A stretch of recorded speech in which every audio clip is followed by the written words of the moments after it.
let the pressure off and it felt better. How old were you at that time? Oh, I was probably 9 years old, I imagine. 9 years old, maybe. And I forgot when he was born, so Well, I can't figure out how old he was. He was older when he was practicing. I remember. I mean, right. as a doctor, I remember he's old. Then another time, probably in about 1957, maybe. I forgot to go get my physical for sports, for school, and you had to have a signed physical before you could play sports. And we lived there by the gym at that time, and his office was on the other side of the square, and it was time to go, so I ran down to his office to get my physical taken. And went in and told him what I wanted. Yeah, yep. And he said, "You got a slight heart murmur." Well, because I'd been running down there. Because I never did have a heart murmur in my life. He told a number of people that, though. That I think that was just one of his things. Heart murmur? Yeah. Well, it could have been. Could have been. But I know I had a heart murmur. Mm-hmm. And but he went ahead and signed the deal anyhow. I mean, it was no big deal. And then I really don't remember much. I remember when Doc Truman had his accident. He had that 55 Mercury. Beautiful car. Loved to have that car. And out there on the curve when he wrecked it. And you know, and really that's really all I remember about Doc Truman. I mean, I didn't go to the doctor very much. Didn't have to. Because your mom doctored you kids at home pretty much. Well, I think a lot of people did. Yeah. Yeah. My folks did. You know, I think I remember Dr. Wilmuth better than I did Dr. Schumann. And he was the predecessor, right? Yeah. He was over there right next to the gamble store. Just on the other side of that little building in there. Oh, really? It used to be a bakery at one time? Well, it might have been a bakery, and then Swigert had a tavern in there. Who did? Swigert, Jim. I think Jim Swigert. But that was Dr. Wilmuth's office, and then of course Dr. Randall was in, and Dr. Randall did a lot of. I mean, I think maybe Dr. Schumann was already gone, maybe, and Dr. Randall was still the one. You know, from Marysville. Right. Yeah. And I remember probably as much about Wilmuth as I do about. Well, go ahead and lay it on me. On Wilmuth? Yeah. Oh, well, the only thing I remember about Wilmuth is one time I fell and cut my arm pretty bad on a nail or something. And we didn't even go to his office. He came to the house. And he looked at it, and of course then they didn't do stitches. And he took some clamps, I think, just put clamps on it. And it really doesn't leave much of a scar. I mean, the scar is there, but it's not very much of a scar. And then Dr. Wilmuth gave about all our kids our vaccinations. I think all my brothers and sisters, or a big share of my brothers and sisters, did all their vaccinations. And you know, I can't place his face to save my soul now. Yeah. Can you? I don't think I ever went to him. We didn't come until 48. And I think he probably might have been before then. Philip probably would remember him. Well, he didn't come much before that. I think he came here in 47. He did? No. So I don't know that he did. Okay, well, he might not. Yeah. And that's really all I remember about. Yeah. Did you know that Priscilla Callison was born in the back seat of his car? Schumann's? Uh-huh. No. Uh-huh. No, really? Really? No, I didn't. On the way to Marysville. Oh, is that right? Uh-huh. Uh-huh. To the hospital. Uh-huh. Randall's, or whatever it was. Well, I'll be darned. Yeah. No, I didn't. Yeah, I had emailed George and asked for some stories, and he's got a memory about as good as yours, so Yeah. he came through with some. Really? Yeah. Really? I Yeah. never knew that. Amazing. Yeah, he delivered Barbara Baker and Phyllis both at home, different houses. They lived in different houses at the time that he... See, Diefendorf delivered me. Diefendum, they called him. Was he here in town or was he in Marysville? Waterville. Waterville, okay. Mm-hmm. Yeah. at Irving is where I was born. I was born at Irving in their house. Well, Doc Schumann was from Irving. That's where he started out in Well, I 1909. didn't know that. Oh, really? He was a dentist down there for a while. Oh, really? Yeah, and then he went back to school for Cool. like a year and came out as a doctor and came up here. But he was down in Cleveland for quite a while. At Cleveland. Mm-hmm. That's where Schumann started, in Cleveland. Mm-hmm. I'll be done. Mm-hmm. But you know what? I think maybe someone did tell me that once. Well, Bess was his wife's name, wasn't it? no. I shouldn't have said it. Should I?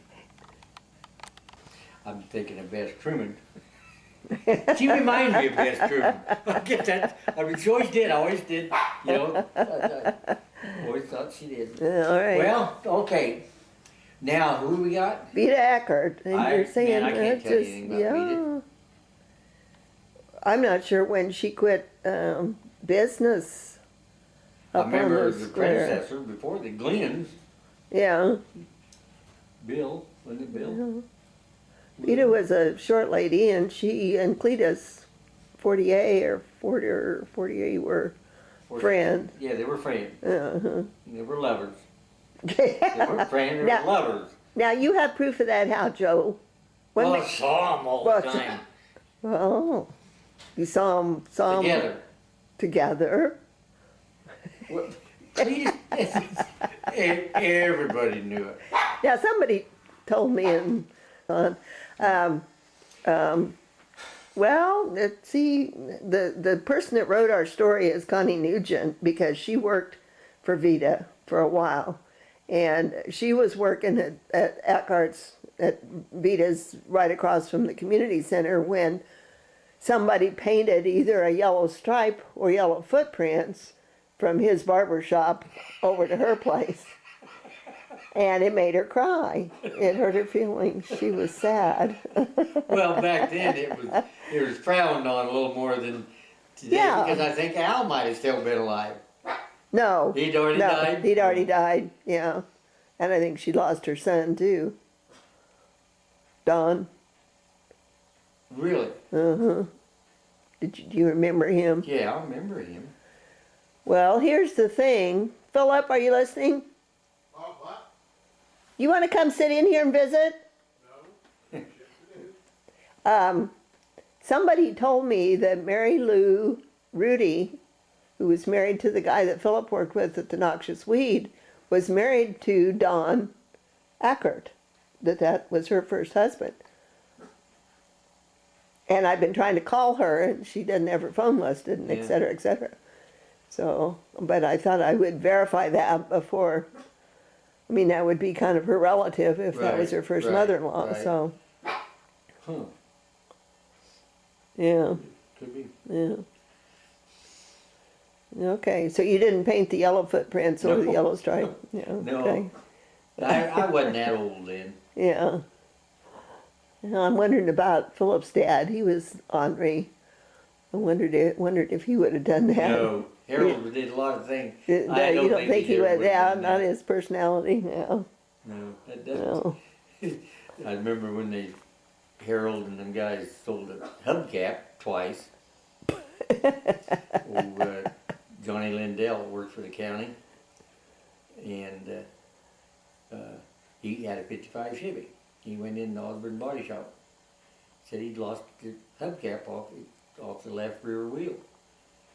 And Harold said, "I think we might have one." He kept talking to him while he was talking to him. Why, Lyle Godbout and Charlie Kraft went outside, took one off the other side, and came back in and said, "Here's one, we'll put it on."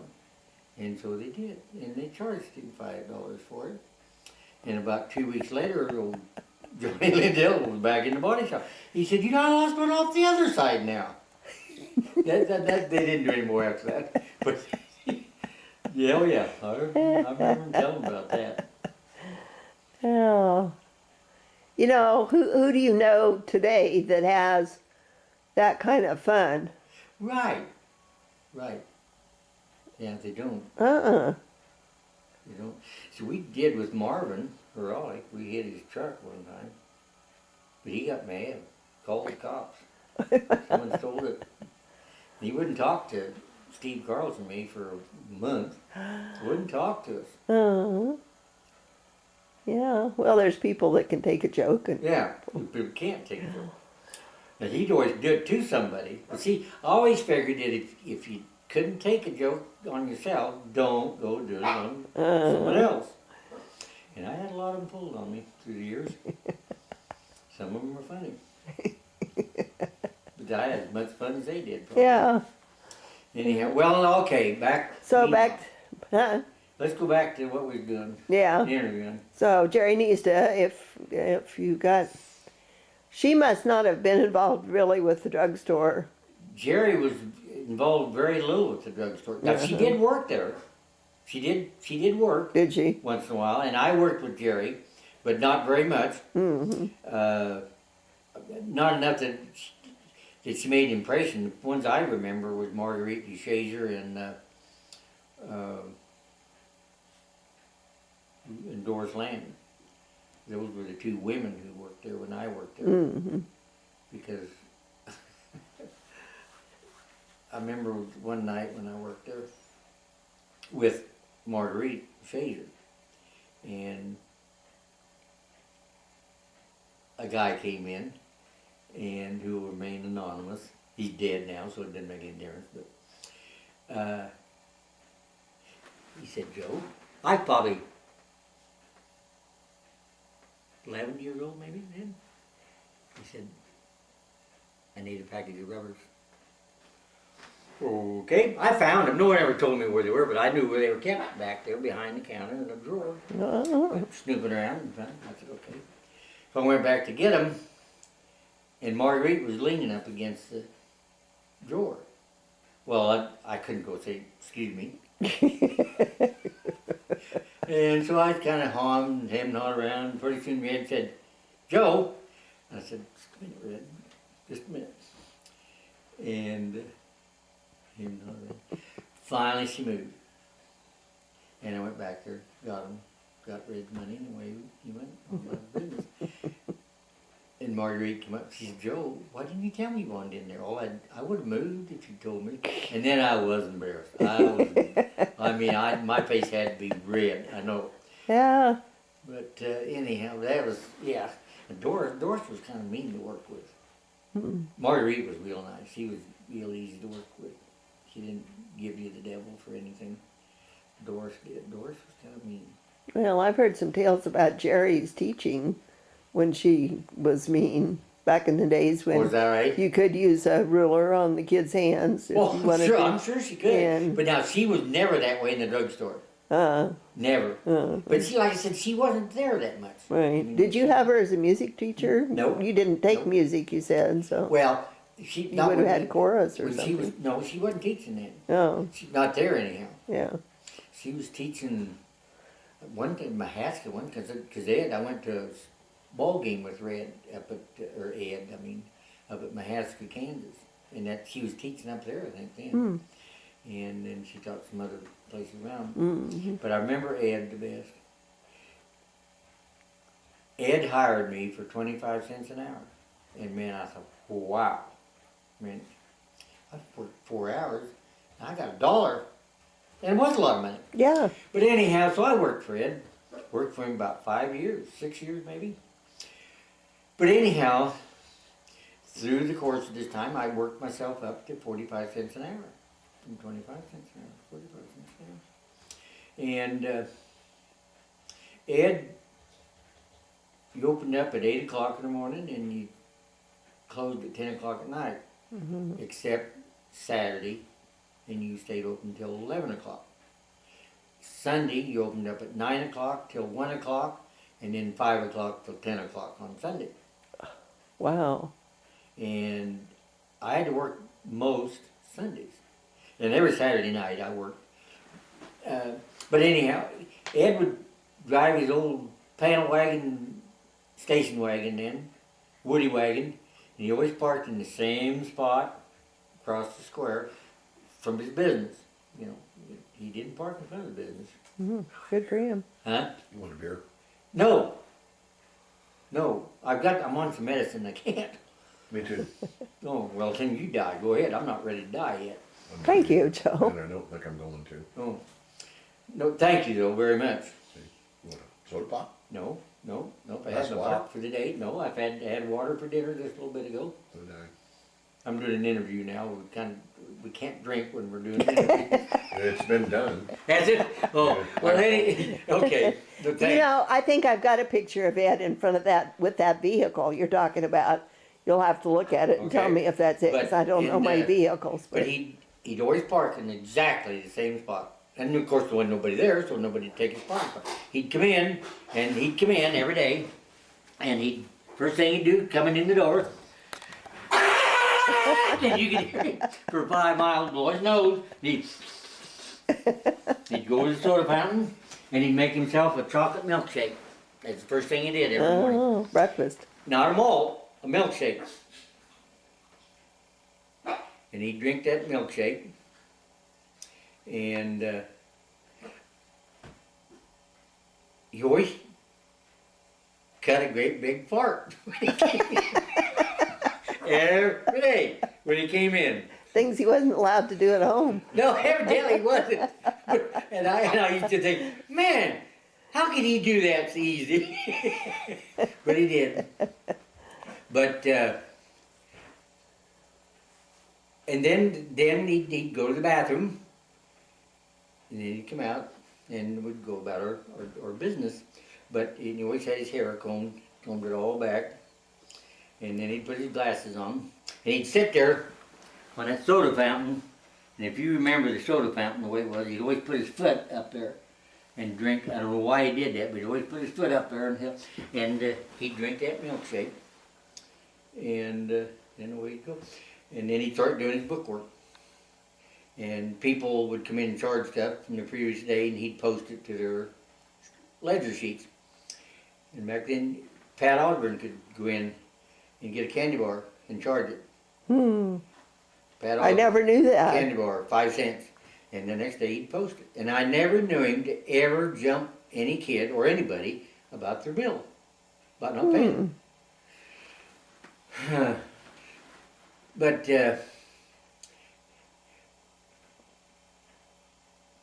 so then I quit, went to work on my own, washing cars. And then so I quit the drugstore after about 5 years. But Ed had a heart attack. And he called me up from the hospital. Let me back up a little bit. Ed was so tight that he wouldn't buy his own syrup that he made Coke with, and he made it himself. And he had so he'd make it cheaper. And chipped ice. He didn't buy chipped ice. He'd buy chunk ice. And he had a metal bucket, and he'd sit there and shave that with it looked like a ice pick, only about an inch long, and there was 5 of them or 4 of them, and he'd sit there and shave that. And I was the only one that he let do it, that worked there. None of the women or none of the girls that worked there. And would chip that ice. So anyhow, he had this heart attack. I'd quit.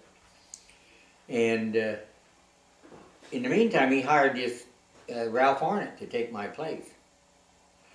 And he started Ralph, I had quit, I was making 45 cents an hour. And he hired Ralph, and he started paying him, started out with 50 cents an hour. Well, so he had the heart attack. Called me up and asked me if I'd go down and make sure they always had plenty of chipped ice. And I said, yeah, I can do that. Or I guess Mom said, yes, he'll be happy to. So I'd go down there every night and chip a bunch of ice for the next day. And and if you ever poked yourself and bled, you had to throw that whole away and start over. And that happened once in a while. But I'd chip that ice, and I got it chipped. So who ran the store for him while he was in the hospital? You know, I think he had a relief guy come in to fill prescriptions, maybe. Maybe the doctor did. I don't know. I really don't remember that. Well, because I wasn't working there. Right, yeah. Yeah, I wasn't working there then. When he took vacation, you just didn't fill prescriptions that week. With no prescription filled. And he had one bathroom clear in the back, an old rickety door in it. His Doris Land was back there going to the bathroom one day, and Charlie Nordquist had to go to the bathroom, so he went back there and opened up the door, and there was Doris. Did she give Charlie the devil? I know. Charlie he didn't know what to do. He did.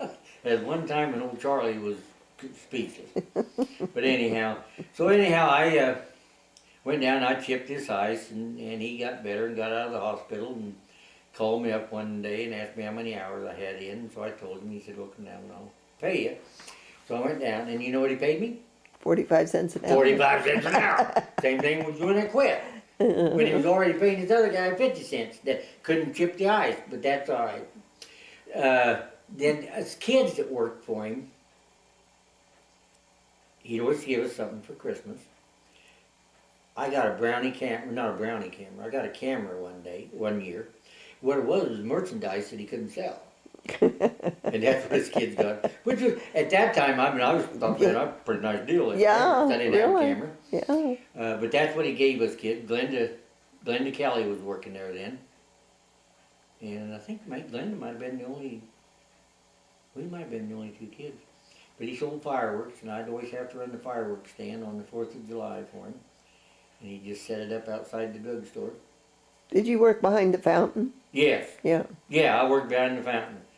And I was so small, I was in the 6th grade when I went to work, that I couldn't reach over the ice cream freezers to get ice cream, so they took these small pop cases, not the great big ones, but the small ones, and he lined them all up along there so I could stand up there to reach it.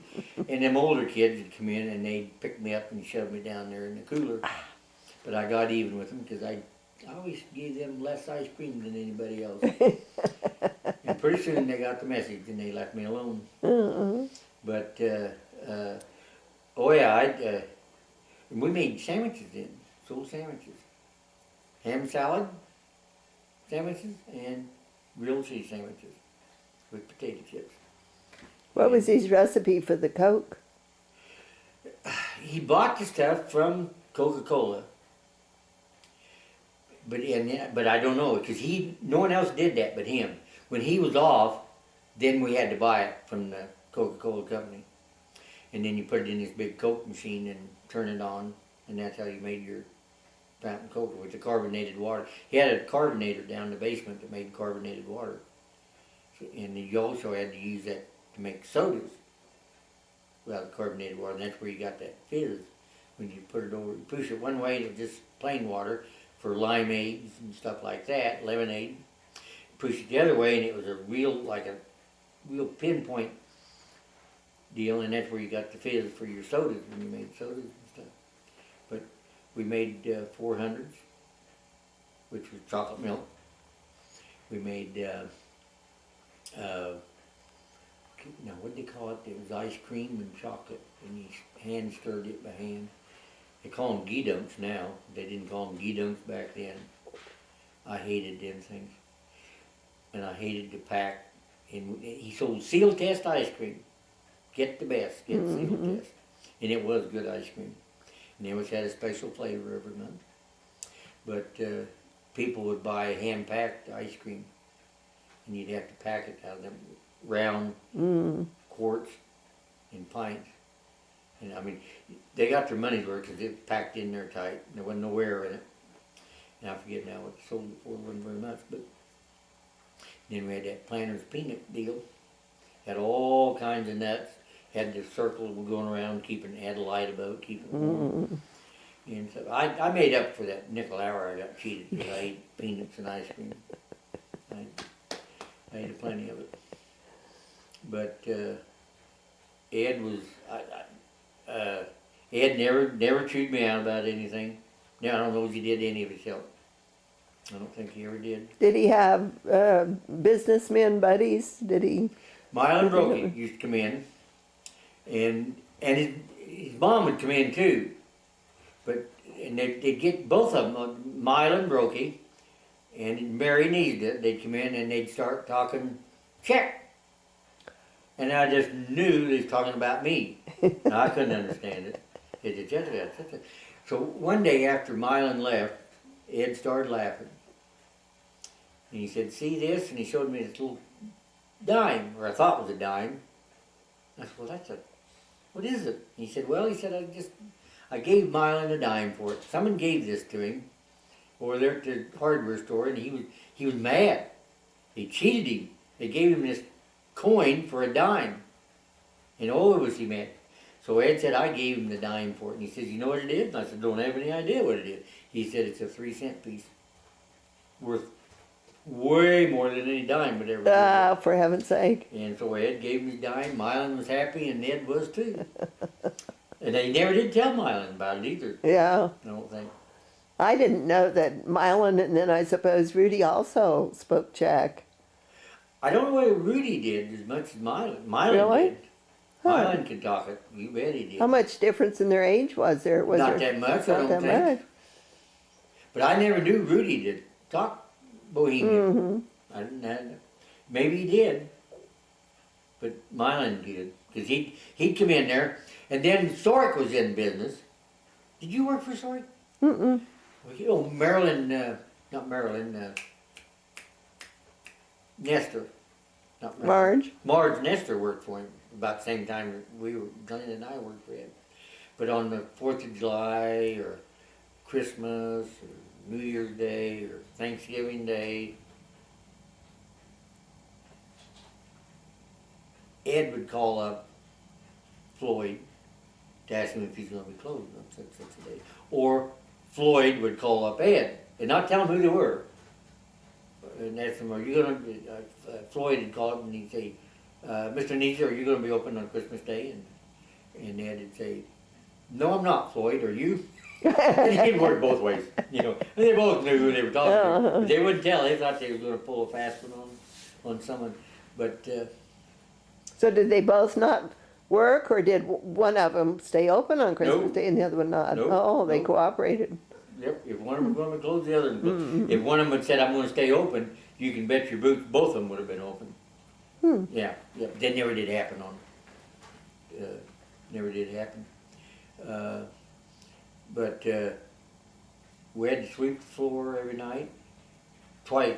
At 4 o'clock, you swept it, and at 9 o'clock. It's wood floor, oil. They put oil on it once a month to keep the dust down. And for that first week after they put that oil down, I mean, people would track out with that oil on their shoes. I bet they got in trouble when they got home. And you had to be careful, or it was kind of slick. Yeah. Ed sold Philco televisions. Oh, really? Mm-hmm. He sold some of the first televisions in town. He had sold them, and he had one in there for demo purposes. And had Wednesday night fights, boxing matches on Wednesday night. And Cecil Hill and Cecil Hill, the Marge Undertaker. Lockhart's dad. Marge Lockhart's dad. What do you do for a living? He ran the liquor store Oh, okay. right, On the hill. right south of where Casey's is now. There's a building there. 2 buildings. Brokey owned them. Oh. It. Had it partitioned Yeah, off. yeah, remember? okay. And that was Cecil's liquor store. She always buy them little cigars, never did light them. But pretty soon they'd be gone. Ew. Yeah. Uh-huh. But he'd come over, and I can't remember this one guy's name. He was an old bachelor. Ate 2 meals a day because he didn't do anything, so he didn't need to eat 3 meals a day. And he'd eat about 10 o'clock, and he'd eat about 4 o'clock. That way you only had to buy 2 meals. I can't remember what his name. Philip. Yeah. What was that guy's name? He used to wear a Gatsby hat all the time. He's bald-headed. More than one hat? A Gatsby hat. What kind of? Gatsby. like you were. Headed. Huh? Bald headed. Bald-headed. What'd you do? Nothing. He was retired. I don't know if he ever did work. Like me? Yeah. But he'd come in the drugstore. What the devil was he? He'd eat 2 meals a day. I was telling Pat because he's too tight to buy 3 meals. So he'd eat, in the middle of the morning, middle of the afternoon. What was his name? I'll bet you people stories about him if you remember who it was. But him and Cease Hill would come in and watch the Wednesday night fights. Huh? He said Ed sold some of the first TVs that were sold in town. Why not? Philco brand. Radios and TVs. One of the things and it just came to me, you talking about eating meals. They had the best damn grilled cheese in the world. Yeah. In there. Yeah. And ham salad. Mm-hmm. Yeah. He had a pinball machine in there. Well, Gus Prell put it in there, the guy. But he had to get a commission on it. Kids would come in there at 8 o'clock in the morning and they'd pick that thing up and they'd put it on their soles of the shoe so it was level and that ball just would barely roll. And they'd win game, You never won any money, but you just get to play more games. Nickel a day is all they ever spending. And Ned could never figure out how come he couldn't make any money on that. And the only time you'd lose it, you took it off there to go to dinner or something, then it'd tilt. And then, of course, you had to start over. Oh, yeah, kids used to play that. And I don't know how come Ed didn't figure that out. Because I knew it. Mm-hmm. But I didn't say anything. It wasn't none of my business. Mm-hmm. But I knew kids because I used to do it too when I wasn't working there. Glenn and I'd go down to Sorik's and buy our Cokes and drink them down there. And Marge would come up and buy her Coke at Needles. So I think it might have still been Reader Drug when I first went to work yet. I mean, they had owned it then already, but it might have already been. I forget whose place I took. But it wasn't a bad job No, heavens no. back then. Now, the guys that worked at the grocery store made more money, but they worked a lot harder than we did. And if we weren't busy, we could sit there and read magazines and comic books, which everybody else did. Mm-hmm. I never did. The fire siren switch was over there at the drugstore. Oh, Ed was the fire chief for years, him and his dad. yeah. And so the fire phone rang into the drugstore. And Ed would always turn and flip the fire alarm. And more than once, kids would come in there. And it was kind of dark where they were reading their comic books. So they'd go and flip the light switch on and they'd flip the fire switch on. That happened more than once. Hmm. Bill Crowder about ran into the drugstore once in an old car. He pulled in there and no brakes in an old car and it jumped the curb. Them was high curbs then. Yeah. But it still jumped the curb. The only thing that kept it was the back wheels wouldn't jump. It was about that far. But that's what I probably was more, I think, of stuff about Ed, but I liked Ed. I used to plant a garden up at his place, and he didn't charge me any rent for it, which I thought was a heck of a good deal then. Mm-hmm. And then when he did go on vacation, I'd go up and take care of his chickens for him. You get paid in cash or did he give you a check? Paid in cash, but he withheld, because you got a W-2 at the end of the year. Yeah, he always paid in cash, but you got a W-2 at the end of the year. Or he kept his own books, so Jerry didn't do that either. No. Jerry really, I probably knew more about the drugstore than Jerry did. And I think that was evident when Ed died. Because I think Jerry was totally lost. Mm-hmm. I think she was. How much did you see of Jim? Jim would work in there. Jim would work in there. Not all the time, but he did work in there. And him and Ed got along like cats and dogs fighting. Oh. Oh yeah, they didn't get along at all. Of course, Jerry didn't baby Jim, but I mean, everything was music for Jim with Jerry. Uh-huh. And Ed, I think, wanted an athlete so bad, and Jimmy wasn't an athlete. Oh. Never was. Never was. And kids used to pick on him a little bit. I never did, because I liked Jim. Jim was always good to me. Hmm. Uh, But even back then, they were picking at him because he was gay, or they. no, not No? no. They Just because he was. he was Jim Neesden. Oh. Yeah, no, I don't think people knew he was gay until he left.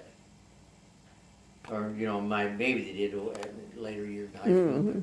But when I knew him, working with him and stuff, why, first of all, we didn't know what gay meant. Well, yeah, that just interests me, when that kind of appeared and all of a sudden kids started picking on each other in kindergarten. Yeah, And, yeah. So it didn't then.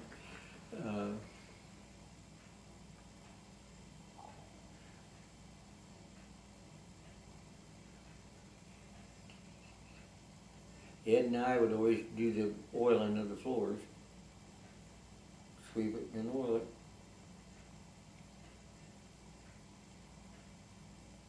And that's all I remember. Remember a man and his wife came in there one Saturday afternoon, drunker than skunks, and ordered malts. So I made them malts. And they were standing there at the counter drinking them. And when she was so drunk she didn't know she was a foot of horseback. And she peed in her pants right there. Ed was mayor then. Dick Worthington was cop. So Ed called Dick. Dick picked them both up, put them in the car, and took them back to Irving. He lived in Irving, and he said, "No, don't come back." It wasn't 4 hours later, and they were back in Blue Rapids again. On the Audi car. Well, tell you who it was. I'll tell you. I mean, we're not recording now, are we? well, we could not Well, let's be. put it on pause. I don't want that to go on there. Wait a minute. Okay. Always wore Ed always wore gray pants. gray pants and long sleeve shirts and suspenders. Didn't wear a belt. I think the picture that we have at the museum of him is a pretty young picture, and I think that's the way he was dressed. Even then, Uh-huh. see him, Ed Neesda and Harold Stone ran around together when they were young Oh. because Ed used to tell about it. That Harold's dad never would give him any money for gas or anything else. But Ed and Harold evidently were pretty close to the same age. They ran Did around. Ed go to high school in Blue Rapids? Huh? Did Ed go to high school in I'm Blue sure he Rapids? did. I'm sure he did. And Harold did, I'm sure. I'm sure he did.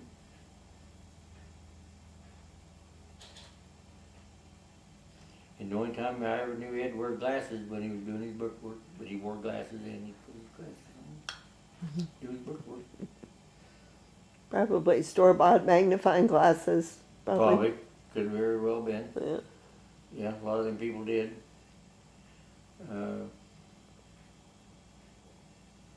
So do you think she had money? Did she bring money into that marriage, do you think? Because they had a pretty nice house. That was a big His house day for, was. yeah. I don't think she did. I don't think, I don't, and I don't, of course, I don't think anybody was back then. I mean, we're high Yeah. maintenance. I mean, there wasn't very many highfalutin gals. Jerry never did put on an air. I never did think anyhow. Maybe some people. Well, in later years, she dressed pretty flamboyantly Did and she? had her jewelry and Well, stuff. that's always were, but I think it was costume jewelry. Yeah, Or something. I mean, yeah. I don't think it was. I wouldn't know. But her choice, when she walked, her whole body shook. I mean, her letter, every foot was boom, boom, boom, boom. But, yeah. Geraldine. I don't remember her and Dad even talking much when she was down there. So I don't know how good, I think they had a marriage, Yeah. Yeah. I think. Yeah, I think Mary, his mom talked more than Jerry did. When they had that grocery store. I think if they hadn't bought stuff from them once in a while, they wouldn't have had any business. What was the name of their grocery store? Needed, I think. You know where it was? No. Where the cafe is. Where the Blue Valley Cafe is. Oh, yeah. Okay. Yeah, I hadn't heard there was a grocery store in there. And there was only 2 employees, I think, Frank and Mary. Mm-hmm.